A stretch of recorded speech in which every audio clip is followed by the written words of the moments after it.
各位好，歡迎來到人類報告。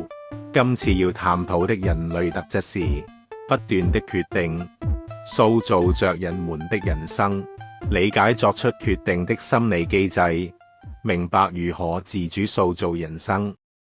今次我們要探討一個跟每個人類都有關，而且每分每秒都在他們身上發生的事，就是做決定。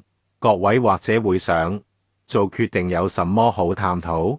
不就是選這，還是選那？但各位知道嗎？人類的心理學家發現，一個人每天可能要做超過成千上萬個決定，從幾點起床，早餐吃什麼，要不要回這條消息，到要不要接受那份工作，該不該結束一段關係，要成為一個怎樣的人。這些決定大大小小，像一顆一顆的石頭，鋪出了他們腳下的人生道路。有些人認為人生是由幾個重大的決定確立的，讀哪一所學校，嫁給誰，做哪一份工作。但細心觀察後，或會更認同另一個說法：人生不只是被少數幾個大決定定型，而是被無數個微小的日復一日的決定慢慢雕琢出來的。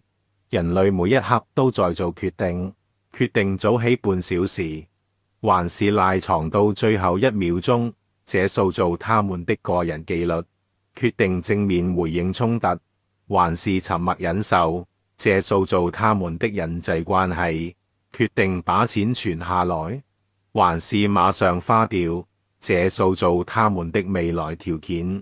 更深刻的是，不決定本身也是一種決定。選擇維持現狀、拖延、不表態，其實就是把決定權交給了環境、時間或別人。所以可以這樣說，人類怎麼做決定，他們就怎樣塑造自己。但問題來了，很多時候人們以為自己在理性選擇，但心理學告訴我們，大腦其實充滿了思考捷徑、偏見和情緒陷阱。他們常常不是在做最好的決定，而是在做最不費力或最不痛苦的決定。如果人類能看懂這背後的機制，就有機會從被動的做決定者變成主動的塑造人生者。今次的報告會分成3節。第一節講清楚做決定怎麼塑造着人生，這個基本原理是怎麼運作的。第二節把這個原理拆開來看，看看裡面幾個關鍵的心理機制，怎麼幫助人們活得更自主。第三節提供幾個人們在實踐中常用到的重點，並不是詳細步驟，掌握原則是先決。準備好了嗎？我們開始。第一節，做決定是怎麼塑造着人生的。先說最基本的，想象一個人類，他是個雕塑家，面前有一大塊黏土，那就是他的人生。每一次決定，就像他用工具在黏土上按一下，切一刀，補一塊，一下一下，看起來微不足道，但1000下、10000下之後，一個清晰的形狀就出現了。這個塑造過程可以分成3個層次。第一層，習慣的塑造。心理學家說，人類大腦有一種節能模式，他們大約4到5成的日常行為不是靠思考，而是靠習慣在運作。換句話說，早上刷牙，走同一條路去工作，睡前滑手機，這些都是過去重複決定的結果。每一個習慣最初都是一個決定。一個人決定今天試早起做運動，然後明天、後天再試，連續20-30天，他就變成自動駕駛。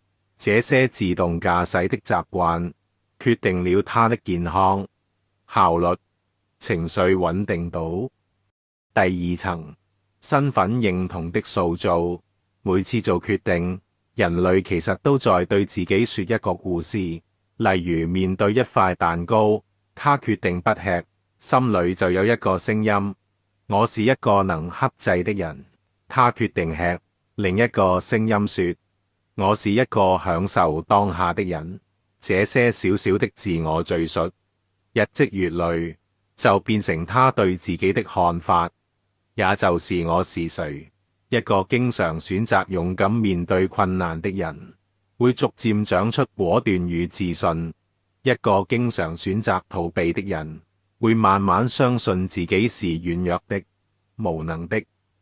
第三層，人生軌跡的塑造，這是最宏觀的。一個決定把人帶到一個新的環境，新的環境帶來新的選擇，新的選擇又帶到更遠的地方。就像河流，一開始只是偏離了一道，流到下游就偏差了幾百里。舉個例子，一個人決定今晚去參加一個聚會，在聚會中他認識了一個人，那人介紹他一份兼職，那份兼職讓他學會一個技能，那個技能後來讓他轉行成功。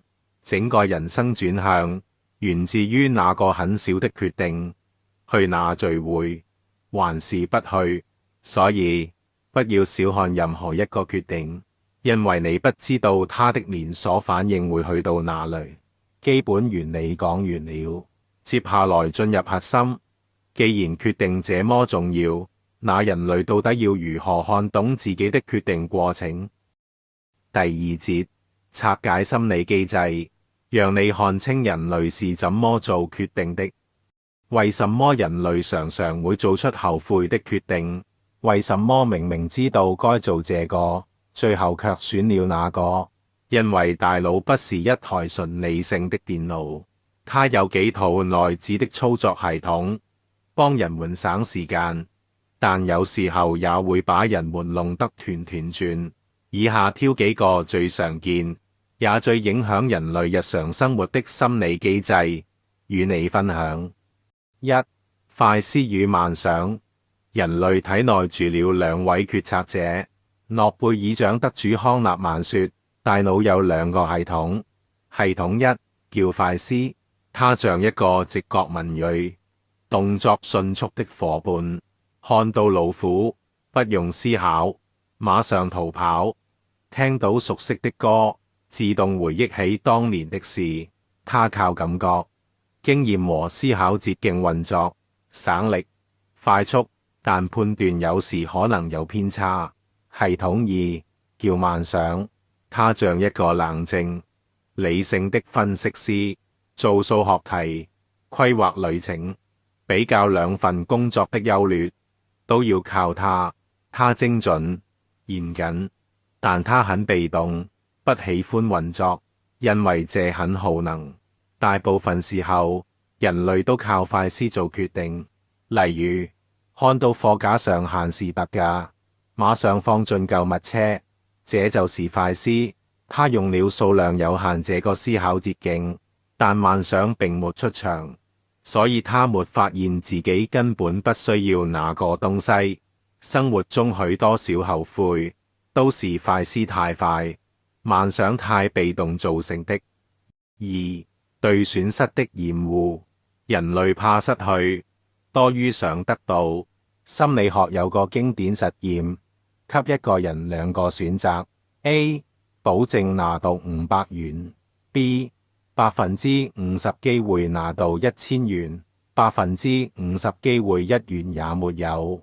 大部分人都選 A， 雖然算起來 B 的期望值也是500，但人們寧可少拿，也不願承受可能什麼都沒有的風險。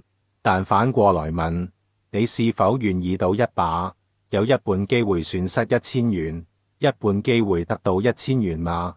絕大多數人不願意，因為損失1000元的痛苦遠大於得到1000元的快樂。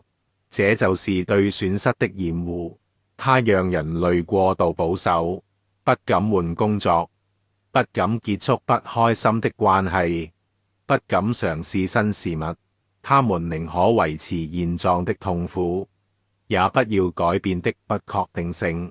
但很多時候，不改變本身就是慢慢失去。3. 沉沒成本謬誤，因為已經投入，所以繼續投入。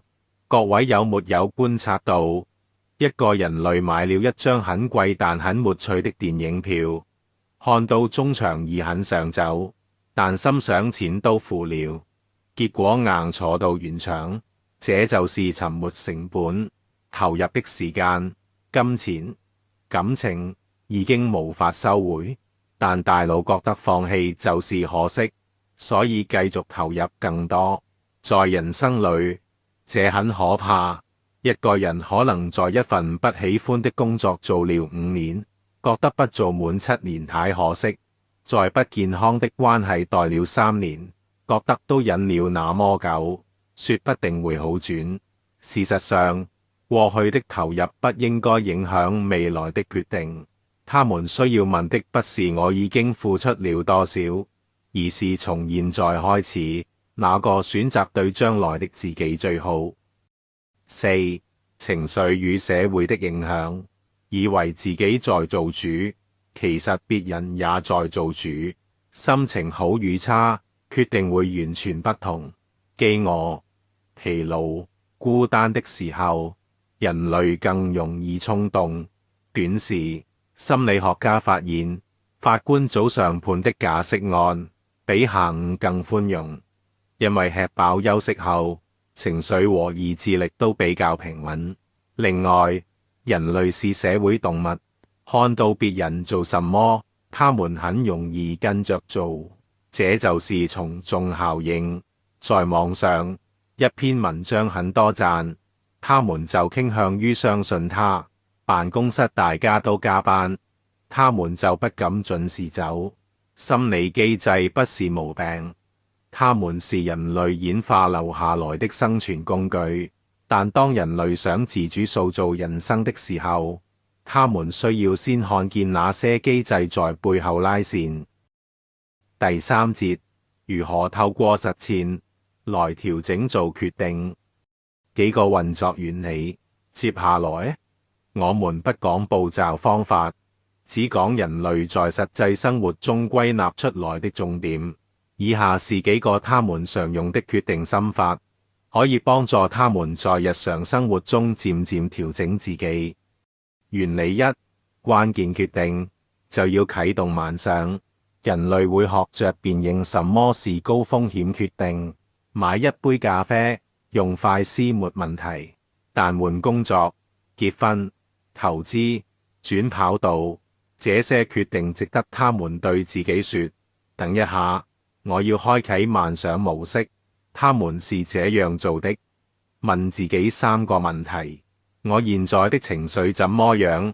有沒有因為生氣、疲倦、畏懼或興奮而失去判斷力？我有沒有真正比較過其他選項？如果我最好的朋友面對同樣情況，我會給他什麼建議？原理2：設定預先決定，避開意志力陷阱。很多時候人類做不到理想決定，是因為當下太多誘惑。一個有效的實踐是提前把決定做好。例如，晚上就決定明天早餐吃什麼，早上就不用糾結，發生日就自動轉賬儲蓄，就不用考驗自己月底的克制力。這種預先承諾，把決定從當下的誘惑轉到冷靜的時刻，成效大增。原理3：用目標問自己，而不是用損失問自己。對損失的厭惡讓人類只看到換了工作可能會失去穩定，但他們學會反過來問：如果維持現狀，1年後我會得到什麼？我會失去什麼？他們把焦點從避免失去轉向主動獲得。問自己：我想成為怎樣的人？接下來這個決定會帶我靠近目標，還是遠離？原理4：接受不完美，原諒過去的決定。沒有人類能永遠做對的決定，他們會犯錯，會因為懶惰、情緒、社會壓力選了後悔的路，但沒關係。重點不是永不犯錯，而是能從每個決定中學習。他們會在心中記着，上次我為什麼那樣選，下次可以怎樣不同。決策心理學最強大的工具，其中之一就是事後回顧。原理5：重新定義什麼是不做決定。如前所說，不決定也是決定。當人類對一件事不表態、不行動，他就是選擇了維持現狀。這本身沒有錯，但他要清楚知道，這也是在塑造自己的人生，只是以被動的方式。所以，當一個人類發現自己在拖延一個決定，他可以試着問自己：如果我再拖1個月，情況會更好還是更差？我能不能現在就做一個決定？例如查資料、請教一些人、跨出一小步。結語：了解原理、拆解機制、實踐運用，塑造自己的人生。各位，我們今次探討了一個人類特質，我們從不斷的做決定，塑造着人們的人生這個基本原理出發，了解到那些習慣、身份、人生軌跡，都是由眼前一個又一個的決定堆疊而成。我們拆解了幾個隱藏在人類腦海中的心理機制：快思慢想、損失厭惡、沉沒成本、情緒和社會影響。這些不是人類的失誤，而是人類大腦的原始設定。最後，我們看到了幾個人類在實踐中運用的原理：重大決定啟動慢想，預先決定避開誘惑，用目標導向代替損失恐懼，接納不完美並學習，及清醒面對不做決定。最後想說一句觀察心得：人類過去的決定，無論好壞，都已經過去了。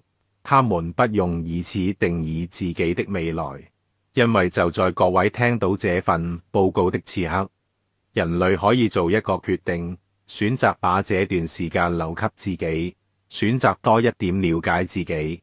而下一個決定，可能只是今晚早點睡，明天對家人說一句溫暖的話，後天把擱置已久的夢想拿出來擦擦灰塵。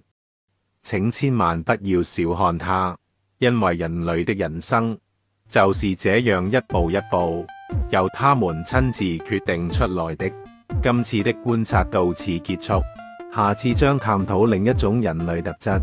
報告完畢。若想對報告內容有更清晰的理解，建議聽多1-2次。